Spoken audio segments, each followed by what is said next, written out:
All right, Arcane Kaze here. Let's go. Dmvdrakes, you ready? What you hitting them with? Well, I'm hitting you today with a double feature. So we have a double feature. Yep, top 26. Top 26 regionals for the last regionals of BT-11, I believe, in CORETCG. And also at the end, I'm just going to go over some BT-12 upgrades for the deck because that's what we've been testing out and that's what's been most fun. So starting out, the egg base has remained unchanged.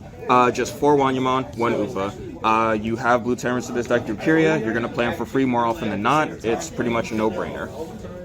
However, when we go to the rookies, surprise, surprise, oh my god, shocker, we have 4 Gaussmon. Seeing as you need to be a lot more aggressive in order to be able to outrace Grandis and Mulligan and all that stuff like in the past, running 4 of these allows you to get your champions on board really quickly. And then afterwards, we have 3 Dracomons. The draw on this is actually really good. Lets me see all of the pieces that I need sooner. And the Inheritable, very slept on in my opinion. There's been moments where I actually had to Digivolve over Dracomon to set up for play extensions during the next turn because you gain a memory off of it. And then last but not least, we got 3 Madoki Betamons, excellent Floodgate, won me both of my matches against All Force and kind of just stops Bloom Lord from getting the memory back. There were also Beals players that when they were trying to trash Wizard Mods and Deathslingers, Madoki Beta shut that down too. So definitely comfortable with the rookie lineup. I definitely just pretty much performed exactly what it needed to do. Moving on to the champions, we have 4 Greymon, and then we also have 4 Mailbird. These are the main Blue Flare champions that you're going to cross with Metal Gray. However, as opposed to the 2 Greymons that, Red Greymons that we were running before, we actually ran 3 because we wanted to see, right? We actually wanted to see, you know, this security +1 gas way more often than we needed to before, because that's the adaptation that Blue Flare needed to make within BT-11.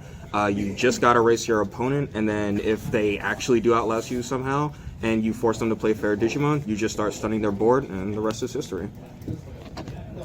And also... Blue Flare stunning? I know, right? And now we have 3 Decardramon, and the reason why I am presenting this alongside some of the 5s is because I have definitely found that scaling them with Decker Greymon was very important, and there's even instances where our 2 of Cyber Launcher, a lot of the times we would go into this first to tuck a Decardramon, and then the next turn, since this is already in the sources, we get the stun from Decker Gray. Especially against Beelzemon, the moment you start stacking armor purges, there's not a lot they could do in order to actually get rid of it. And then on top of that, if you have a Zeke in the sources, you also get blocker. Same thing against Gallantmon. You know, smart Gallantmon players, you know, the moment they just wait for you to fill your trash and then, you know, get rid of your security. But if they're not used to the Blue Flare matchup, the armors usually end up having them on lock because you get to stun them without needing 2 sources, and you get armor purge in order to prevent deletion. And then, of course, I don't think I need to explain how important Metal Greymon is. It has Rush. Even if you just have 1 source, you could cross it for 5. And then also ran the 1 of Metal Gray X just for the same reason why we ran the 3 Sec Check Greymons earlier, and it's pretty much your main win con. And then we go into our 6s. So 3 Z Greymons. Definitely one of the most versatile cards in the deck because you can unsuspend it when it digivolves, and if they have 2 or more Digimon out, you gain the memory back. However, it can also be a blocker whenever you need it to, and this is often one of the main ways how I start ending game, especially when you can cross into a Metal Gray for 3, you swing 2 checks with a Red Greymon, you can actually, if you have the memory for it, Digivolve into Metal Gray X afterwards, Digivolve into Zeeg, swing the rest of their security, and then go into a Blitz Omni. Blitz Omni is king. Let me tell you. Say that louder. Just listen. Blitz Omni is king. All right. I used to run the hybrid, and it's very awesome. But more often than not, especially against Black or Gray, when I actually have an opening to get swings in, that's usually my only opening. And when Zeeg survives all of those, I usually don't have the memory for a hybrid afterwards, and that's where Blitz Omni comes into play. Blitz Omni was the whole reason why I probably won a couple of games that I had no business winning, and I Blitz go Burr. Oh yeah, exactly. That's literally it in a nutshell. For Curia, if you ask me about supporting Tamers from BT-11, in terms of, should you use Yuya, my answer would be yes. If you ask me, should I run the Trio Tamer? My answer would be yes. Sora Joe? Also yes. Problem is, there is no space for him. So I only had space for the 4 Kyrias because the rest of the deck is just supposed to be gas, because there wasn't a lot of time to actually set the other Tamers up. And Kyria, I don't really have to explain that. He enables your entire cross strategy. And then, of course, 3 Blazing Memory Boosts. A lot of people continue to run 4. I personally think 3 is more than enough. More often than not, I'm only playing 2 at max, and then one's getting hit out of security. And if I really have to play a 3rd or a 4th Blazing Memory Boost, I'm likely losing anyways. So we already read into exactly. The and then even with 2, you're going 12 cards deep, and you likely played a Kyria for free. So 3 is definitely the way. To Sarai, this was excellent against Ulforce, and it's honestly just a good card in general, because even when you can't stun things, if something doesn't have a source, or something is level 6 already and you strip the rest of the sources, well, there's your stun there, especially out of security against decks like Melgar Grandis. And then the last option cards of the deck. And yes, every single one of these is an option. So Ice Wall is restricted to 1, Kakaida's Breath, it's just the thing that we need to run for the threats that we can't handle. And then Death X is Death X. It's kind of self-explanatory. Excellent against Cross, and it's still a good one of option in the deck because I literally count it as an option within Blue Flare. Things still go wide. Exactly. And that was pretty much... What was your toughest matchup? So my toughest matchup, Black War Gray, of course, obviously. I still managed to outmaneuver them from time to time. I ended up going 1-2 in that game only because I ended up breaking all my pieces, but it felt like at the end of BT-11, all of Blue Flare's, even Blue Flare's bad matchups, felt very doable. And speaking of matchups being a lot more doable, the meta definitely changes in BT-12, so what I've been testing with so far, for our rookie lineup, we will be adding in Shakomon.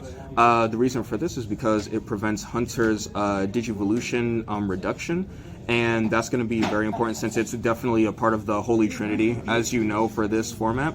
And in testing, okay, let me tell you about BT12 Ty Best card BT12. Listen, I agree, because even though in BT11 Blue Flare needed all the gas in the world, you have a little bit more breathing room because in matchups like Beelzemon, like one of my teammates said, if you survive 5 turns against Beelzemon, you'll likely win by decking him out. Tai Kamiya enables you to keep your turns very well. A good plays, because you can slight Digivolve the armor purchase over Metal Gray, and then you gain the memory back, you gain blocker without Zeeg, and now Zeeg is more of a game finisher than a blocker more often than not. And when you sit out of security, something could turn into a blocker as well. And even in one of the tournaments that I've been testing recently, Tai was definitely game winning, or rather game saving, and enabled me to win. Great Maelstrom. I would love to run this at 2. It's definitely replacing Kakaida's Breath for me. This card is insane because it bottom decks things as opposed to just bouncing them. And on top of that, I mean, it's Blue Flare. You're likely going to have a level 4 out every once in a while and maybe a Metal Gray. You can literally just tuck any blue source underneath one of your other blue Digimon in order to make this a 6 cost. And bottom decking something for 6, I mean, it's just really good. Exactly. And then we have some tech that I'm testing out. So these two are definitely a pair. Shoutmon Cross 7 Superior Mode definitely takes care of any stack because it bottom decks the stack and then bottom decks the Digimon. But Kaiser now on its own, not bad for Blue Flare, because if you have a Decker Greymon stack out and they hit Kaiser now in security, you could play a Metal Gray and then stun the rest of their stuff. On top of that, it also gets other Digimon out from under stacks that you need it whenever you need it. However, if you have a Decker Greymon stack, Superior Mode is a blue flare card. You can tuck Superior Mode underneath the Armor Purge stacks and Kaiserdale it out for 4 memory. And that is insane. I pulled it off once, and honestly, it feels worth it so far. But only more testing will be able to tell, and those are a lot of the different other cards that I'm considering so far. And yes, Red Joe is always going to promote Tai, and I do not blame him. But that was pretty much the deck that didn't win. It got top 26. Top 26! Yep, exactly, at the CORETCG Regionals, but man, it felt like I won, because it was just so much fun. Let's go. Alright, catch you on the next one. Like, comment, subscribe. Peace!